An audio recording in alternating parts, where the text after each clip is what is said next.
বিশ্বের দীর্ঘতম সমুদ্র সৈকত কক্সবাজারে বর্ষবরণ উৎসবে মেতেছেন পর্যটকরা। সাগরের নোনা জল ও বৈশাখী গ্রামীণ আয়োজনে মুগ্ধ ভ্রমণ পিপাসুরা। এই মুহূর্তে সৈকতের লাবণী পয়েন্টে আছেন রিপোর্টার সুজাউদ্দিন রুবেল। সরাসরি যাচ্ছি তার কাছে। রুবেল, সাগরের যে বালিয়াড়ি রয়েছে সেই বালিয়াড়ি থেকে শুরু করে নোনা জল সবখানে চলছে আনন্দ।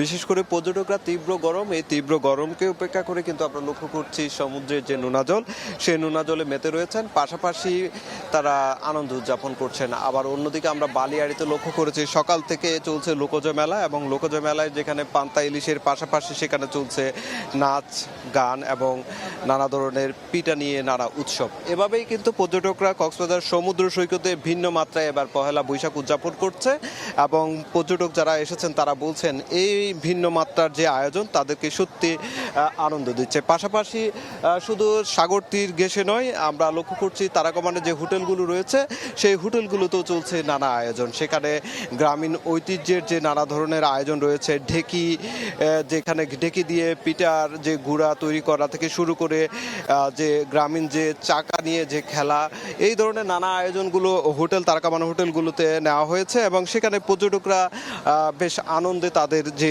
উপভোগ সেটি উপভোগ করছে।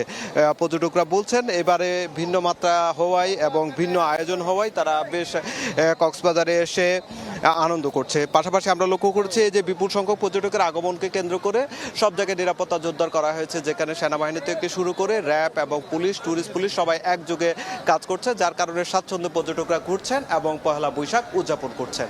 তো এই ছিল আমার কাছে সৈকত থেকে সবশেষ। সরাসরি যুক্ত ছিলাম কক্সবাজার সমুদ্র সৈকতে।